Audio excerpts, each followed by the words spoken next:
The Windians continue their winning page against the Boston Red Sox and go for the sweep tonight at Progressive Field. Joe Nathan screws the Tigers' chances last night against the Toronto Blue Jays. And now Dickey steps up to the mound for the Jays. The Hens get a big victory on the road against the Buffalo Bulls. Actually, the Buffalo Bison. I forgot the Bison. And tonight starts the NHL Finals, but today it's all about baseball. I love you guys, and welcome into the special summer, now drizzly edition, as it's raining outside today here in East Toledo in Studio 71 in the interview loft, as you're watching all Andy Alfred right here on your exclusive home, a production of Clay Fan 2. I am your host, Andy Alfred, welcoming you into the interview loft today. We have a very special guest. We've wanted to get this guy in for a long period of time. He is called the Baseball Hipster. He is a writer for MLB blogs. He is a good friend of the shows. We've had him on many of times. This is our first time this summer sizzling edition. We're going to have him on so many more times as well, too. So welcome into the program today, the baseball hipster himself, Mr. Nick DeVera. Nick, welcome into the program. Thank you for coming in. And we had a lot of Twitter questions, a lot of Twitter questions, and a lot of questions posed by yours truly as well, too. But briefly, let's talk about what we're seeing briefly about with the Tigers and the Indians. The Indians right now on this hot winning streak right now, five straight now, going for the sweep tonight with the return of Grady Sizemore. What do you think is it the right chemistry for the Indians right now going forward right now, or are they just finding ways to win games early on in this early season? Well, baseball is a game of averages, and they had that really rough stretch, and now they're kind of playing well. They did that a lot first part of the year. They played really well, probably really bad. They're really streaky. I think this is just more of the same with them this year. I expect them to kind of fizzle out down the stretch, and I think they trade off Masterson and Cabrera at the deadline. You think that they're going to trade Masterson and Cabrera? What pieces do you think that they could get with that? I mean, they need help. Yes, we know that Struvel's getting older. The outfield is pretty much set with Bourne and Brantley and Swisher, but I mean, what do you think that they need a third baseman again? Well, I mean, Santana's doing well as well too. I'm not sure what they're going to target in particular, but I do know that there's a lot of teams in the mix for the wild card so far. It's going to be like the whole year. The American League is kind of weak this year, other than like Oakland and Seattle and others in Toronto. But they can get into a bidding war with their teams, and I think teams will overpay for those two. I mean, Madison's a good pitcher, Cabrera's a good hitter. I think there'll be a lot of value in trading those two off, Chuck in the future. Well, okay, I can see that. I can definitely see that, but it's just kind of a little bit of a shock for me that you think that Masterson and Cabrera is going to be the two biting pieces for the Indians to sell off. I mean, yes, you'll get cap room, a little bit more cap room to play around with, and especially with what the free agent market is probably going to be at the beginning of this, towards the start of the deadline. It's going to be very interesting. Yeah, I mean, and they're both free agents at the end of the year, so they're both rentals. But look at what the Cubs got for Garza last year, and Soriano in the past. Teams, if you have these chips, you have the hand. I mean, you don't get the gross overpays like you used to because teams still value prospects now, but just given the situation in the American League or even the National League, I think that they are in a prime position to dump those two, get some prospects back.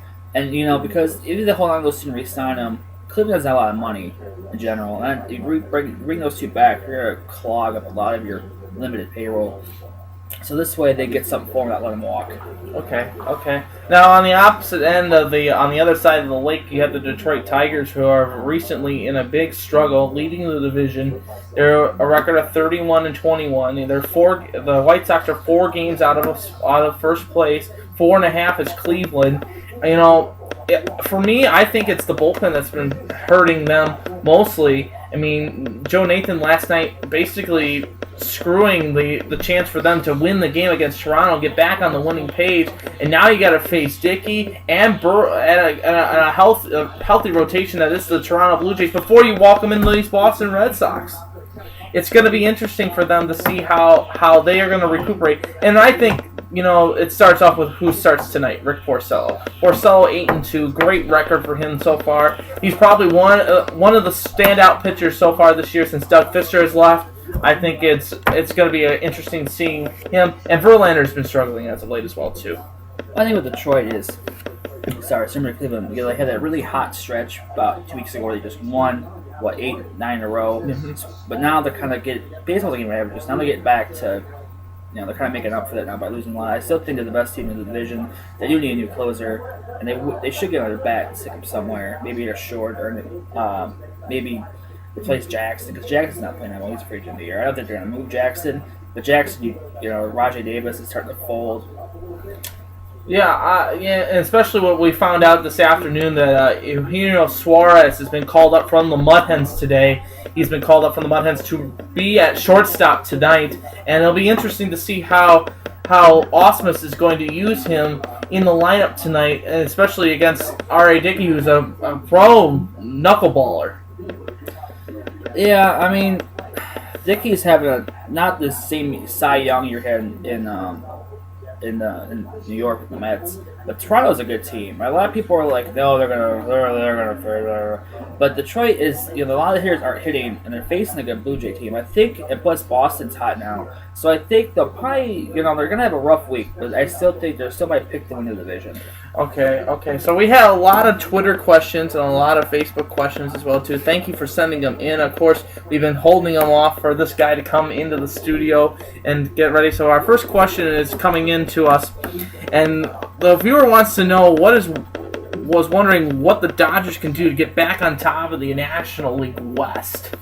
Well, it's just simple. The Dodgers, they need more production of Kemp and Crawford on the outfield. Plus, they have injuries. They have Ellis out and Uribe out. The rotation's fine. The bullpen needs to step up. But as long as they get more production out of Kemp and Crawford and get Ellis and Uribe back, they should be okay. They're still going to hit. And, the Giants have picked to win the division, but the Dodgers, I think, will be okay. I'm not too worried about that. Do you think that Puig is now getting through his sophomore slump now? I mean, I think Puig's having a great season. He's having a great season, but do you think that everybody was seeing this phenom, and now he's becoming a little bit pushed off and a little bit into the distance, just a little bit because of how the Dodgers have been playing as of late. I mean, they're still in second place in the West. They're still a good team, but I personally think, they need a little bit of help. I mean, Kershaw's doing a great job. Renew's doing a great job, too, on the hill as well, too. But I think they need somebody in the 4 or 5 slot. And maybe a Masterson would be a good spot for him. Maybe to go out and pick up a rental piece. Yeah, that could be an interesting acquirement from the Dodgers. But, I mean, their worst guys are average, which is really, not what you want, but you can live with average at the back end rotation. The Dodgers aren't playing well, but I can assure you, get back to Puig, that Puig Mania is alive. Okay, so we had our next Twitter question and Facebook question, and thank you again for that. The Twitter question was, the Reds have been struggling. What do they need to do to pick up the pace and get back into the playoff picture? And yes, the Reds were in the wild card position last year, and they have been struggling as of late. They are towards the bottom end of the National League Central. I mean, they're 6 games out, but with the insurgence of Billy Hamilton, it's helped them out a little bit. But what do they need to do to get back into a little bit of the help? I mean, Bailey can't just do it himself, and Bottle's not at 100%. He's injured still, and I mean, most of that team is getting old and a little rusted. What do you think? Well, most of the rotation needs to step up, but you knew once they replaced Chu with Schumacher that they were going to take a huge hit offensively and with their record. They do have a great lockdown bullpen, 69, Broxton, Chapman, and McCure. Any order, shut down inning, but they need more offensive production somewhere. They're not getting it. National League West, or National League Central, Brewers and Cardinals, really good. Everyone else, So the Reds need to step it up in the rotation, and also, I mean, Chapman's just coming back from the injury as well too. And they need to get him more innings, and they need to get an early lead to start it up too in the offensive front. You think? Yeah, absolutely. And other than Broxton, Chapman, and McCure, they need more bullpen help too. The other 3 guys or 4 guys are not getting the job done. Tigers' starting pitching has been terrible. So who and what can they do to get better? Oh gee, they're not really looking at the peripherals. Their fifth, xFIP, Sierra, all of them are pitching well. The only, I guess, it's mostly I attribute to bad luck. Highlighted by Verlander. Verlander though has a couple red flags. His BABIP, which is bad average of balls in play, is extremely high, and it was high last year too, which is way above his career norm. And his xFIP and Sierra are almost 5. Okay. So that's really bad. He has the decent ERA, but he's not. He's got a lot of luck, and it's gonna come to an end. All right. So now looking at this, we've seen this a lot as well too. The recent All-Star Game voting has been released and it's been promoted out there, and I think it's more of a popularity contest in my personal opinion. I think sure. it is showing that that Jeter and Puig and everybody that wants to see them will see them. So the viewer wants to know, a recent All-Star Game voting results show it's a popularity contest. We both agree. Yeah. So who do you think should be in the All-Star Game as of right now? American League, I have King Felix starting, Yan Gomes the catcher, Encarnacion at first, Brian Dozier at second, Josh Johnson at third, Alex Avery at short, outfield of Trout, Bautista, Alex Gordon, and Nelly Cruz the DH. Okay. National League, I have Adam Wainwright starter, Jonathan Lucroy catcher, Okay. Anthony Rizzo at first, Chase Utley at second, Frazier at third base, Tulowitzki at short, outfield of Stanton, Puig, Gomez, and Jason Hayward at DH. Okay, so now you figured that it's going to be interesting to see how these guys are going to play out. I mean, a lot, like you said, it's a lot of like a popularity contest, and everyone wants to see everybody play because they don't get a chance to see. They don't get to see Puig, they don't get to see Jeter, they don't get to see King Felix pitch, and they don't get to see that often. But I think I agree with almost everything you said there, because if you're going to win it to get home field advantage in the playoffs in the World Series, you have to put your best players out there on the field. And what we've seen as of late in the All-Star Game, it can go either way. It can really go either way, and we'll see what happens with that. I kind of agree with Hayward. I also agree with you with Rizzo as well too at first base. I do agree with Nelson Cruz, but a lot of the PED scandal is still going on, and a lot of people are still don't believe that they should be in. Him, Cruz, Braun, Peralta, everybody like that, they don't want him in the All-Star Game. Do you agree with that? That's in the past. This year he hasn't flagged anything, hasn't failed anything, so who cares? Oh, you go. Okay. All right. So, viewer wants to know team to watch out for coming up, such as the Astros and the Rays, after signing the players to a long-term deal early, will pay off for them. Now, this is probably relating to the Singleton signing that was just announced the other day for 7 years, $10 million, and the kid hadn't even taken his first AB at bat in the professional league. Do you see any players to watch, teams to watch out for? I mean, yes, the minor league system, you don't cover that much of the minor league system, I know that.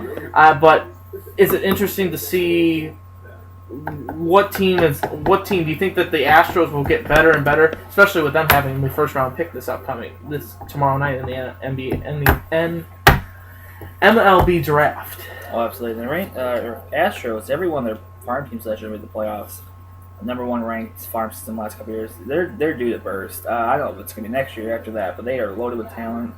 They have one of the smartest front offices in baseball. And getting back to the signing players like that young, it's actually beneficial for both teams, because now he has a financial future guaranteed.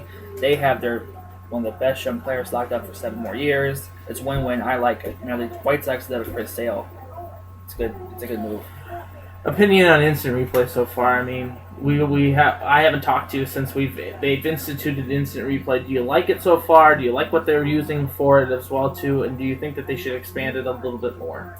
I love it. I'd rather get the right call. Maybe it takes 2 minutes to get a review. Oh well, I'll live with it. But you're liking it so far. What they're using, Oh yeah, I love as well too. I mean, right calls at the right time. That's the great thing for them.